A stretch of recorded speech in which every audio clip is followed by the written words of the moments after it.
May kwento ako. Babae ako. Share ko lang ang sikreto ko para sa napakagandang kutis. Ay!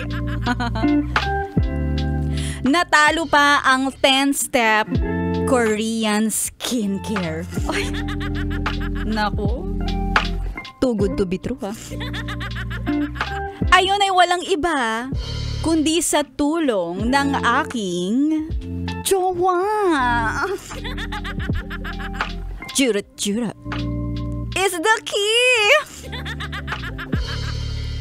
Ang unang nakapansin ng aking glow ay ang mga kaibigan ko.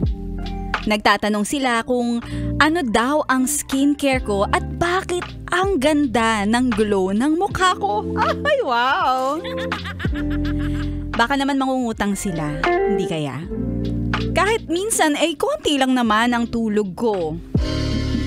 Sa bagay, sa ngayon ay nabawasan ang mga lumalabas na tigiyawat sa aking mukha. And then na-realize ko na ang dahilan ng glow up ko ay dahil sa jowa ko. Nung una hindi ko pa pinapaniwalaan. Kaya one time, nung kami ay magkasama, ako mismo ang nagyaya sa kanya. Uy! Ako mismo ang nagsabi ng, gusto mo ba? At nakangiti lang siyang sumagot. Kaya, nagrak-rakan kami sa gabi. At kinabukasan, naobserbahan ko ang effect. May effect. Wow, 24 hours ang effect. Or 8 hours. Grabe yung experiment. At totoo nga. Sinabi ko ito sa kanya, kaya ang sabi niya sa akin, kapag kailangan mo ng skincare, andito lang ako. Oh.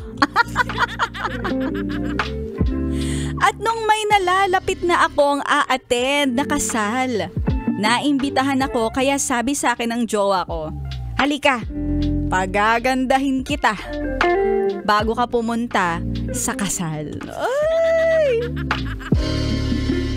Makinis nga ang aking balat, pero meron ding mga side effects. Ha?